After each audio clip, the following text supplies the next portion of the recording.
everyone, and welcome. My name is Laurie Rubin, and we are very excited to be able to show you Aurora HDR. This is going to be a basic webinar, so I was going to show you some of the real basic features of Aurora HDR, get you up to speed. If you've never used Aurora, this is a fantastic webinar to be attending. If you have used Aurora for a while, you might learn some good tips and tricks. So let me give you a little brief introduction to Abba. He is our presenter today, and he'll be showing you again some of the basics of how to get up and running with Aurora. Abba's a pro photographer, a videographer, and he's also a Skylum evangelist. So if you're new to Aurora, I think you'll really enjoy this. So sit back and relax. And Abba, I'm going to go ahead and let you take it this way. Thank you. Well, thank you, Laura. I appreciate that introduction. So today we're going to look at Aurora, and it's going to be a nice basic introduction for those of you who haven't used it, or maybe you've used it only a little bit. And this is the Aurora interface. But before we start working with bracketed photos, I want to show you what a bracketed photo is and talk a little bit about shooting high dynamic range and why you would want to do it. So the images that we're going to initially work with will be 3 images of sunset shot off of a DJI drone. And to get the image that I wanted, because there was such a dynamic range, I shot it bracketed. And shooting something bracketed means that you will shoot it multiple images, usually anywhere from 3 to 7, depending on your camera. And some of them will be underexposed and some of them will be overexposed. So when you blend them together, you can get the best of both worlds. And this is really great when you're dealing with a location or a shot that has a very high dynamic range, which basically means that the skies are probably going to be blown out if you compensate for the foreground, or if you compensate for the sky, the foreground is usually too dark. So you adjust your camera, and usually the adjustments in the camera can be anywhere from plus or minus 0.3 stops or 0.7 stops or even a full stop. So you'll end up with, let's say in this case, 3 images where one is 1 stop brighter than it should be, one is correct, and one is 1 stop lower. So that I can blend these together and I can get a nice image. Now there are some challenges here. Sometimes ideally you would want to shoot it on a tripod, but there are situations where you don't have a tripod. You need to do it handheld. And there are situations where perhaps part of the image has somebody moving in it or has flags waving in it.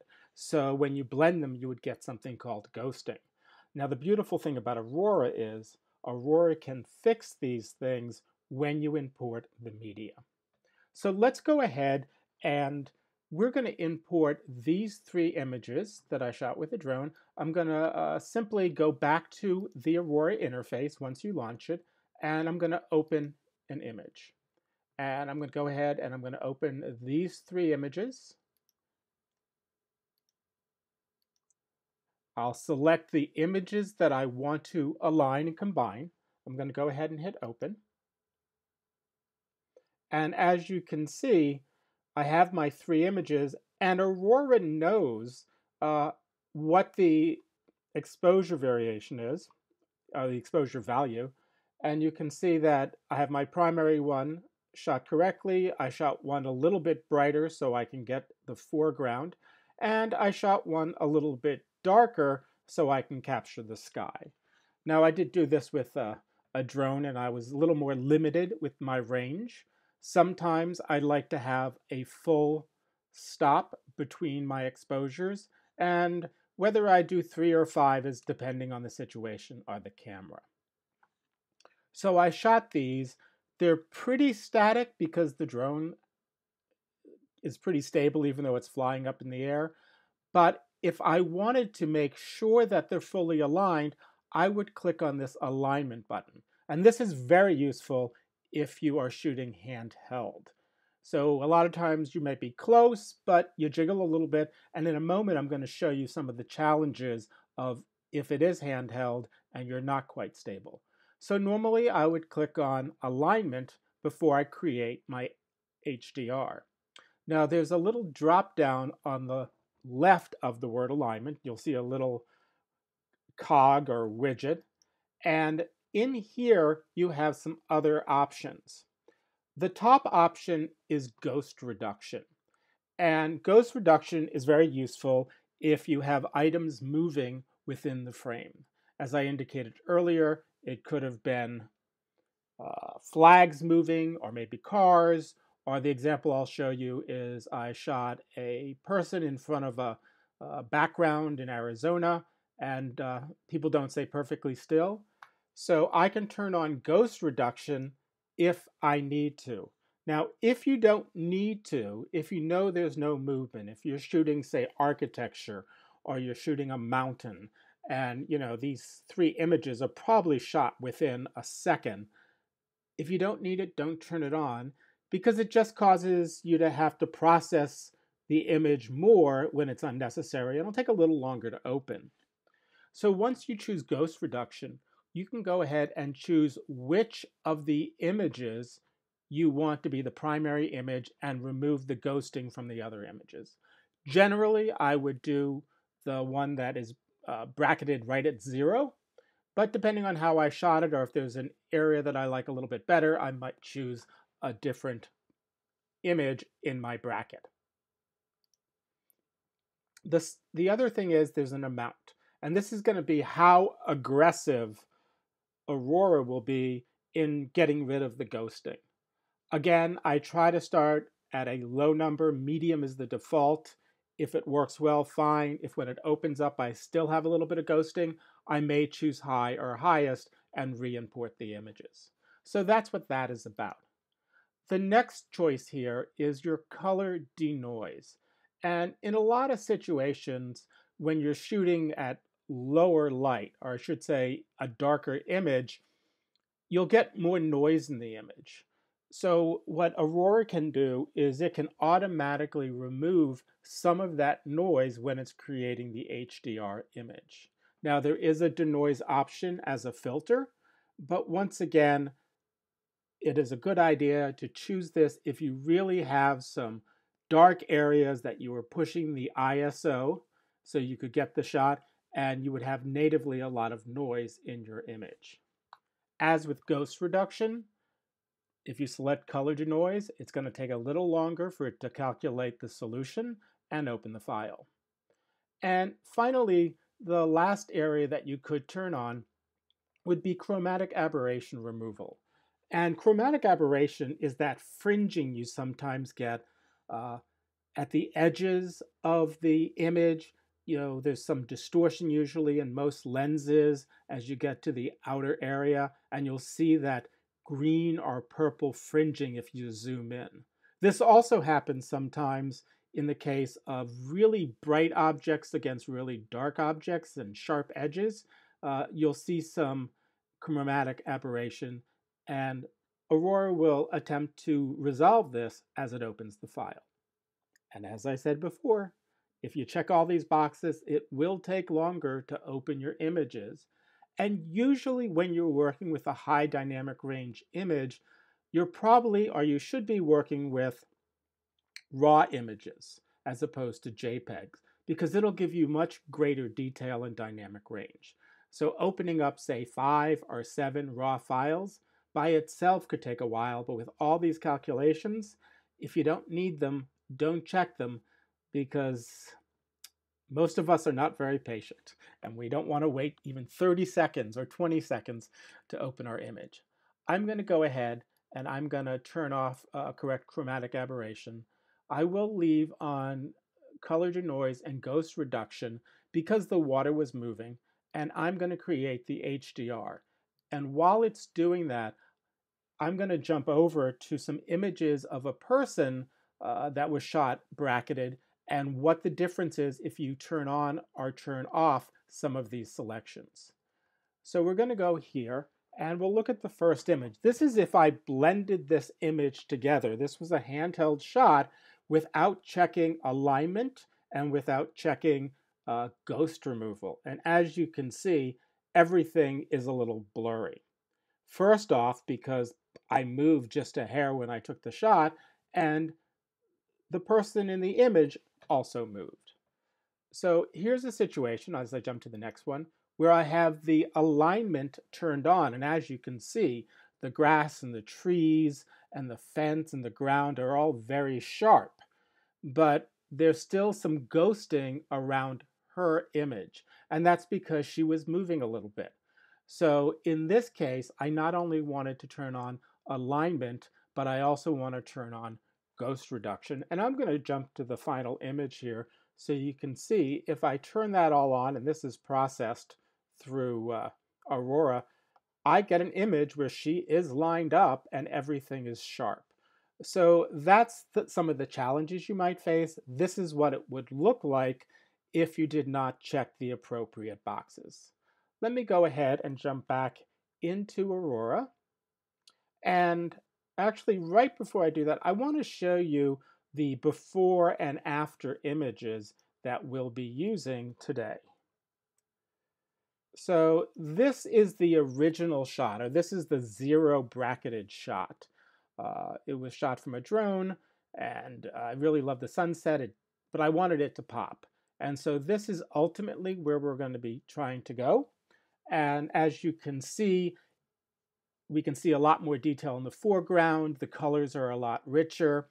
And when working with high dynamic range or HDR photos in Aurora, you can push it to be a very dramatic HDR where it actually just doesn't look realistic, but it looks cool. Or you can just take advantage of a very subtle high dynamic range where you can see it as your eyes saw it, where everything looks normal, but you don't have those deep shadows and losing details, and you don't have those blown out skies. Let's jump back to Aurora, and we can see we've opened the image. And this is our default. This is the 32-bit image without any corrections. So I want to give you just a very quick overview of the interface if you haven't used it before. In the center of the image, of course, is your photo. Below that are presets. And presets allow you to use just one click to process your image. And a lot of times, that's all you need to do. It can be really quick to process an image by choosing a preset. And I do want to point out that if you click on the Categories button, and that's directly above that little bar of presets and below your image, if I click on that, you can see I have a variety of different preset packages that I can work with. Many of these come when you originally install Aurora, and additional ones are available on our website, and you can find those by simply clicking on the Get More Presets. And we'll take a look at that at the end of the webinar. But I can go here and I can just choose, for instance, the basic, and you can see these are just some simple developing. So I'm going to go ahead and click on brighter, and we see it has fixed the images in some way. It made the image brighter, but it still is not the look that I want. I could also go to a situation where I want to do a very vivid, and it brightens it, not brightens it up, but it adds a little more saturation to the color. So let's go ahead and look at just some other options, and then we'll actually walk through how you can use the presets and how you can start developing an image from scratch. So for instance, here's some dynamic ones, presets, and I can go through here and just kind of see what I like. I can try that. And it's close, but it doesn't know exactly, how bright or how dark things are. If I wanted to step through all of these instead of clicking on them, I could use my left and right arrow keys, and I could simply toggle to each one of the images and see if that is a good starting point. And when I say a good starting point, it's because even applying a preset, you're not locked in. You can blend that preset back with the original image with this little slider. Every single preset has a slider, and I'm going to actually go to something that's a little more landscapey, because this is a landscape. And we can go to Misty, and as you can see, there's a vignette. And again, if I wanted to, I could control how much this image is influenced by the preset. Now, just because you applied a preset and adjusted the opacity with the original image doesn't mean you can't also modify each of the individual filters. Now, you'll find the filters on the right side of the interface. And when you apply a preset, you'll notice that some of these are orange and some are white. If it's orange, it means that that filter with slider settings have been applied to your image. So if I open up HDR Basic and I say to myself, well, I like it, but it's a little too dark, I could open up the exposure, or I could go ahead and I could bring up the shadows. Okay, so now we can start seeing more detail in our images. So this you can go through and you can get your preset as a starting point and then modify it. I do want to point out a couple parts of the interface before we actually get into working with just the filters. If you are not seeing either your presets, which are at the bottom of the screen, or your filter bar, which is at, I should say, your sidebar with the filters on the right side, there's two little buttons on the upper right corner of the interface. One actually looks like the multiple images. That's your preset panel. And if you click on that button, you can hide the presets. And this is nice because it gives you a little more real estate to work with when looking at your image. If you want, you can also turn off the side panel so you can see your image full screen. If you're just working on presets, just have the presets turned on. You don't even have to worry about having your filters turned on. So let's go ahead and turn on the right sidebar. And since I won't be using the filters, since I won't be using the presets, I'm going to go ahead and turn that off.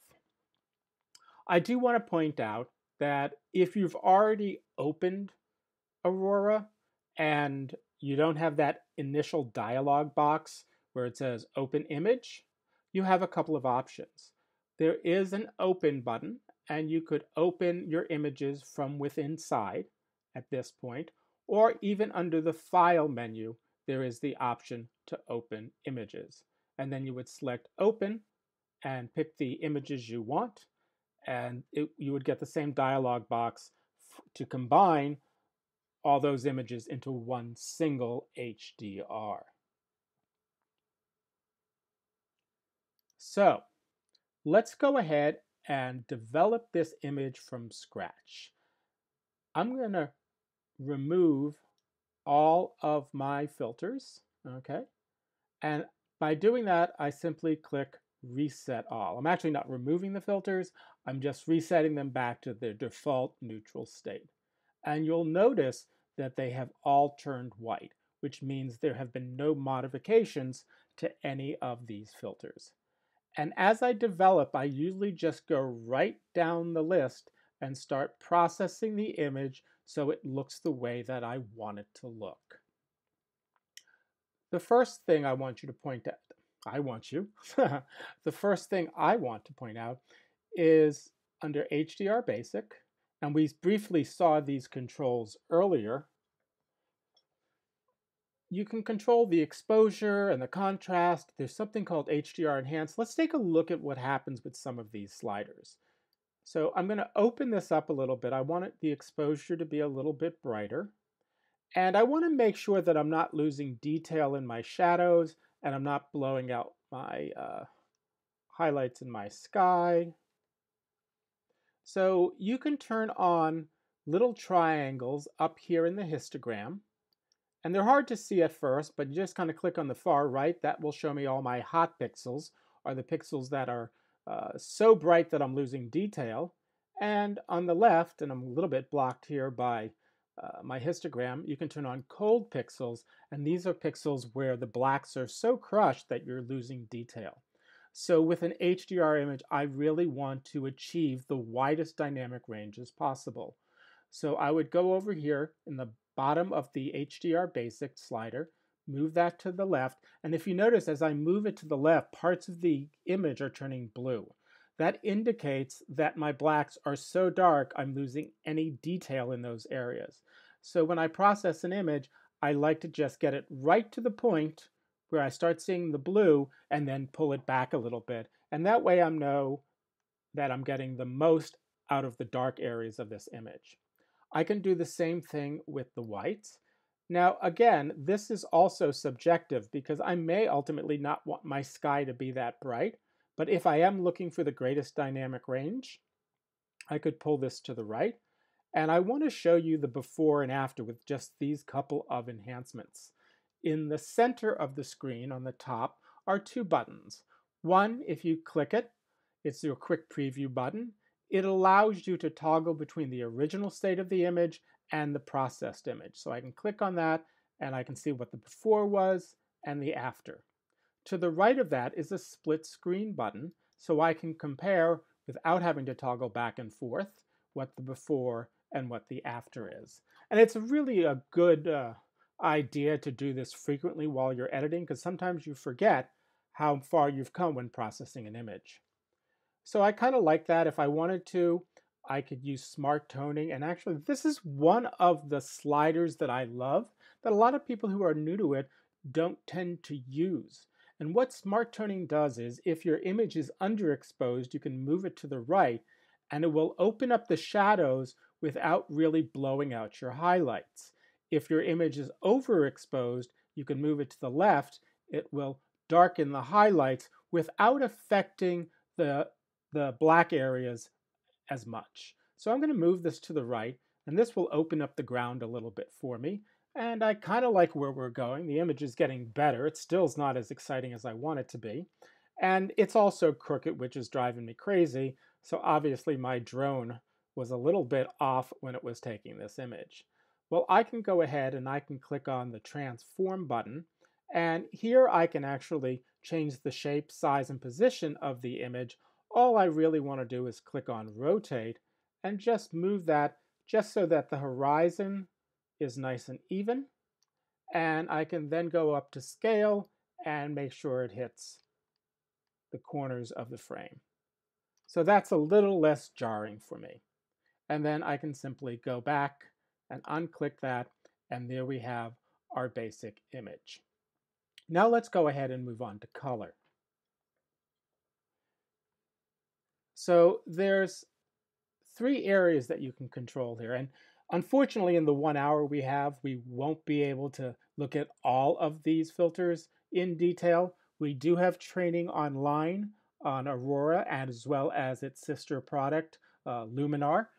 And we discuss each of these, and there's also a really good PDF instruction manual that you can download, and Laurie will point you to that location after I finish this part of the presentation. So saturation is something that we wanted to push up, and if you notice as I move that to the right, all the colors get more saturated.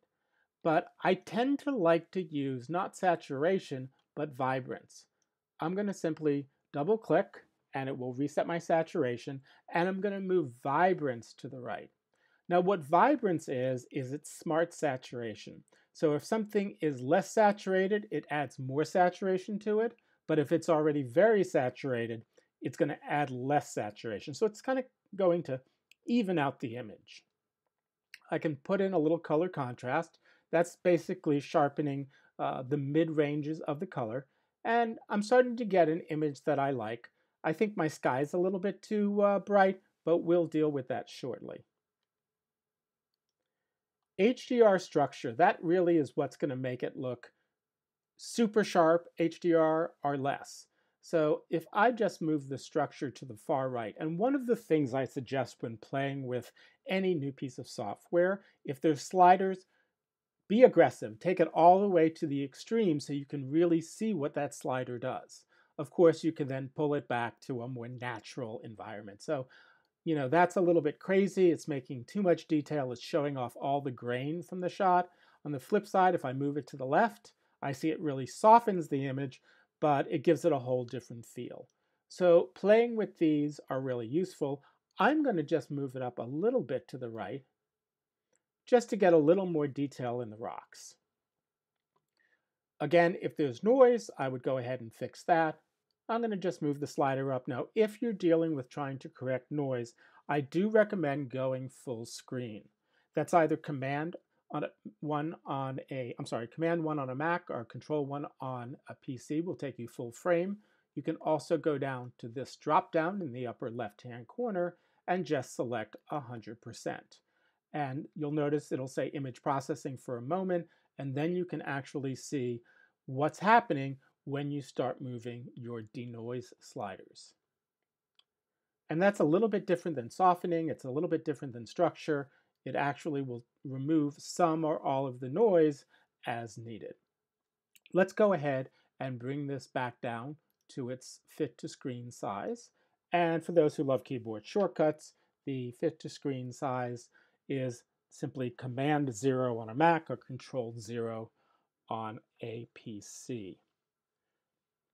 So here we have our image. We've kind of cleaned up. We have some denoise.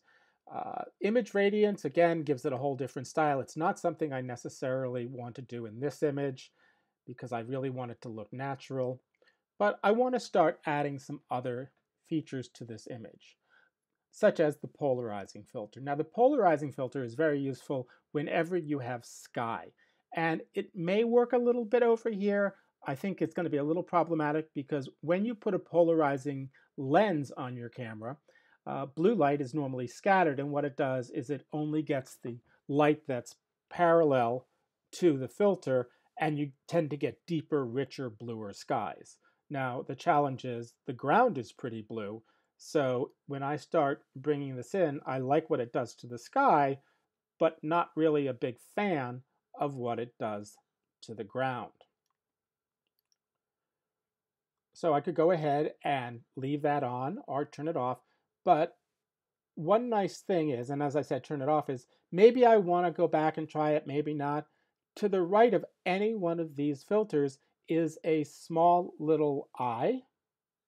And if I click on that, it will allow me to see my image with that single filter turned on. So it's similar to this filter up here on the top, but this turns every single filter on and off. There we can see my straightening as well as the enhancement, where this will just turn off that one. Now, I really don't want to boost the details at this point, and I don't have to do this necessarily in the same order. I could go ahead and say, you know what? I want to go ahead and work with color toning.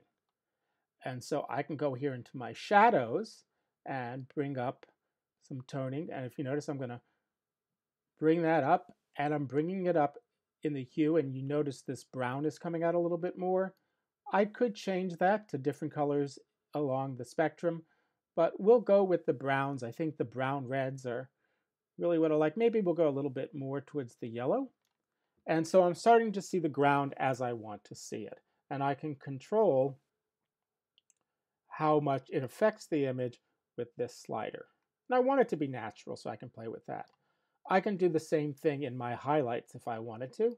And again, sometimes I like really bringing up the saturation a lot. And then I can see how I want it to affect. And, you know, I don't really want it to be this purple, but I'll tell you, I do like the idea of saturating my reds just a little bit more. And below that, I can balance this. And let me slide this down a little bit between where the highlights start and the shadows start. So I can go ahead and play with that. Now we're getting to an image that's a lot closer to what I like. I'm going to go ahead and jump to top and bottom tuning. Now with top and bottom tuning, I can actually control just the top half or the bottom half of the image as it indicates. So for instance, if I wanted the sky to be exposed a little darker, I could go ahead and bring that down, and now we're seeing a little more saturation in the sky.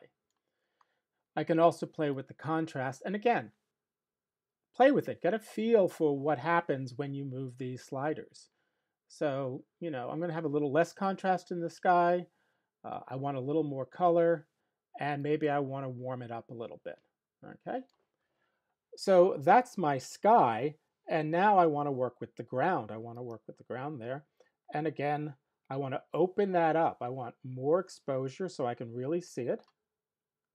I like a little contrast because it gives a little more punch to the image. A low contrast image, you don't really see a lot of diversity between the light and the dark areas. An overly contrasty image is not good either.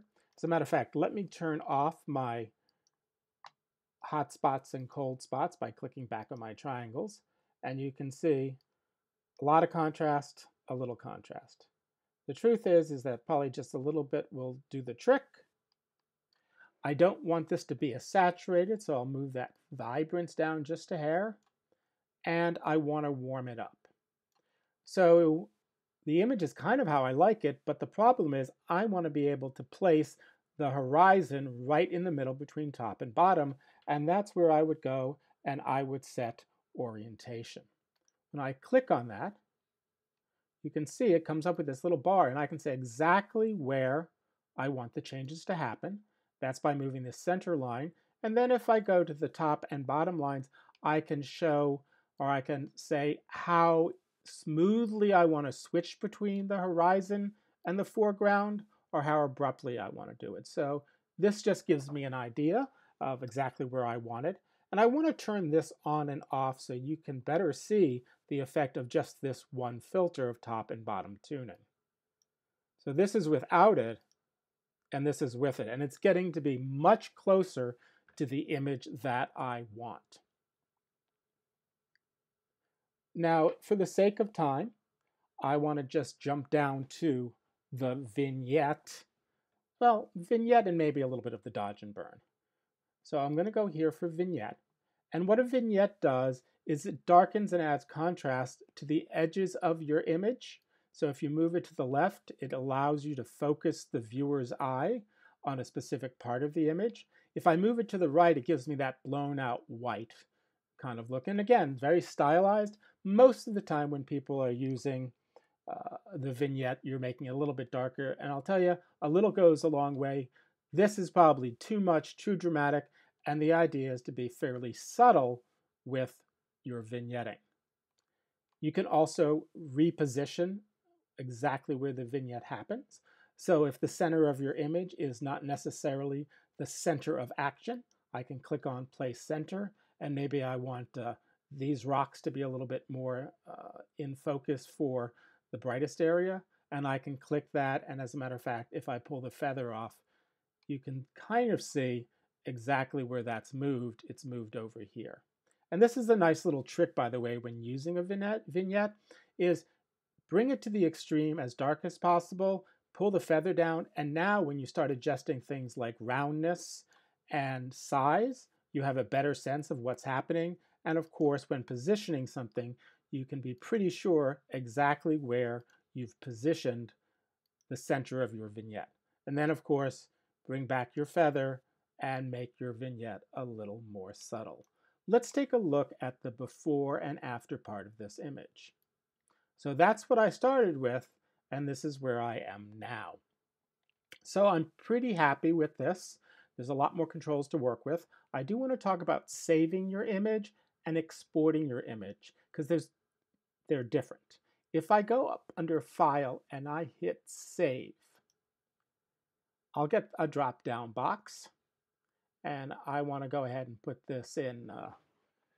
This is fine in this folder right here, but you'll notice that I have some options, and it's slightly different for Windows and Mac, but in either case, you can save, and these are the defaults that are turned on, save original resources, which means it's going to put all of those bracketed images inside an Aurora project file.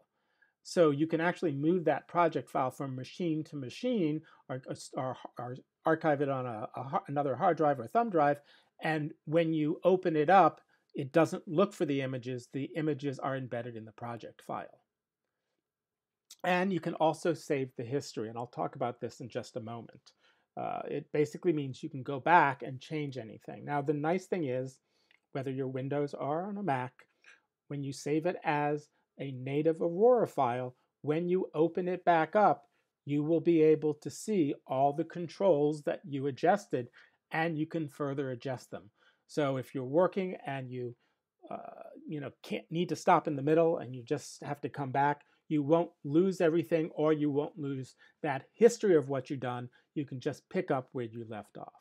So that is where I would save it. But I'm going to hit, well, actually, I'm going to be good. I'm going to actually save it because I want to not lose this. So that's saving it, and that is not the image. That is a project file that you can work with. If I want to save an image to either upload to a social media site or to hand off to somebody to print, I would go up under File, and I would go to Export. And I get a dialog box that looks something like this. And here I can choose not only where I want to save it, but also how I want to save it. So for instance, do I want to save it as a TIFF? And if it's a TIFF, I can do it 16 bits. So I'm sending it to a printer. I want as much smooth gradients as possible. That's the advantage of 16 bits over 8. You don't get that banding. Or if I wanted to, I could save it as a JPEG or a Photoshop document. Pretty much most of the popular formats are here that you can save things to. So I'll save it as a JPEG. I can control, how compressed it is. And if I know I'm going to upload it to the web where people are going to look at it on a screen, I may want to add a little bit of sharpening to the image and then give it a name, and then I would hit save. And this would now save a JPEG of this image that I can show off to friends or whatnot. Now, the image isn't quite finished to where I'd like it to be, but within the time that we have, I think it's getting pretty close. Now, you'll notice we only had one set of filters to work with, but Luminar also allows you to add additional layers to an image. If you go up to the top right corner, you can go ahead and you can create a new layer, and you have several choices. If you add an adjustment layer, you get a brand new set of filters, all at their neutral settings, that you can now apply to the layer below it. And that's really powerful. I'll show you one example of that in just a moment. You can also bring in a different image if you want to create a composite to blend things together, or one of the versions of your image, or you can easily do that by just going add new HDR bracket layer, and you could bring in one of the brackets if you want to start blending that. But we're going to add a new adjustment layer because I just want to show you two things before I finish. So in this case, I want to make sure that the sky isn't too noisy. So I can go over here, and I'm going to go to Structure, and I'm going to move the structure to the left. And this softens the whole image, but I really don't want to soften the ground. And what comes into play here is the fact that I can now mask out part of an image. On each layer, you'll notice there's a little brush to the right side of the layer. Okay, so you see layer 1 to the far right, where there's the eyeball, there's a little brush. If I click on that, I get a choice of how I want to mask this image. I can get a brush to paint things out. A radial lets me create a circle. And in this case, I'm going to just do a gradient mask because it's easy. So I'll click on Gradient Mask, and it tells me click to drag to draw a gradient. So I'll just click, and I want it to be just a small gradient, and I can adjust this afterwards. And when I let go, what you'll notice is in the layer part on the right side, I actually see white on top and black on the bottom. White indicates that's where the layer is being, the new layer is being applied, and it's ignoring everything below that. So I can reposition this, and if I want, I can even make that tighter, just like we did with the top and bottom filter earlier on. And if you notice, if I play with this slider now, all the way, I can only affect that part of the image. So any filters I apply on layer 1 will only affect the sky. So if I wanted to, I could go up here and even bring down, and I'm going to use smart toning, and I'm going to bring down the sky to make it a little more rich. If you make an image darker, it tends to look more vibrant. And I kind of like that. It kind of is getting close to what I want. And I could do the same thing on the bottom to get this a little more neutral. So as you see, you have a lot of power with Aurora HDR. So that's a quick yet deep overview. We will be posting this, but I'm going to hand it back to Laurie, and she's going to, if there's any questions, she'll ask me, and she will also tell you where you can find additional resources so you can get more comfortable and really make Aurora beautify your pictures. Great, thanks, Abba. All right, we had several folks who were asking about using a single image versus bracketed images. Can you explain how to do that? Oh, absolutely. So it would be the same way. I'm going to go File, and I'm going to open one. So I'll say Open Recent, and we'll open the same sunset, but I know I do want to open a raw file just because there's more dynamic range. So I will use this same image. I'm going to just open one of these, and when I click Open, oh yeah, I do want to save this. So it opens one Aurora file at a time. Here we see one image. You'll see the checkbox for tone mapping, and generally you want to check that because it does kind of a quick fix. In the drop-down, you'll notice you do not have either ghosting or alignment as options because it's a single image, but you can do denoising and you can do chromatic aberration. Now, one of the advantages of using Aurora HDR in a single image is you can really get the most latitude out of this image. So we're going to go ahead, and this is a single image, but I can still do a lot of the same things. I can, if I want to push the HDR, I can there. I want to go ahead, I didn't do this before, I'm going to change the color temperature a little bit away from the blue. So I add a little yellow to that, and maybe pull out some of the green. So now I'm working with a single image, and then I'll just simply go down here to top and bottom tuning. One thing I really like, we'll go to the bottom. I want to open up the exposure. I want to warm it up and maybe a little less vibrant. And then I can go to the top and bring that down, add a lot more vibrance to the sky. I can cool that off a little bit. And then, of course, so I don't go crazy, I am going to rotate that a little bit. So this is a single image, and you can actually really pull a lot of details out of your shadows with a single image and save a lot and recover a lot of the highlight information. So if you aren't shooting bracketing, go ahead and try any of your images in Aurora, and you'll find that you can really get a lot more out of them. Let me quickly show you the before. And, oh, gotta hit done there. There we go. That was the before with a single image, and that was the after. So you can see it's pretty powerful with a single image also. That's great. Abba, can you show how to create your own presets? Sure, I'm going to go back and reopen the last image that I had. So we're going to go ahead. It's going to ask me if I want to save this. I'm going to not save this. And the reason I want to open the previous one is because I've already made some modifications to this image. So to save a preset, I would select the layer that I want to pull all my filter settings from, because it's independent by each layer. And I would go to the bottom right-hand corner, and I would click on Save Filters Preset. When I do that, it asks me to give it a name. I will call this Cabo Sunset, and I will say Create New Preset. Now to find that preset, I would open up the preset pane. I'd click under Categories, and I would go to User Presets, because any preset I create would be located inside this folder. This was Cabo Sunset, so there it is, and how it works. And I could go ahead and apply that, and I can even do all those controls.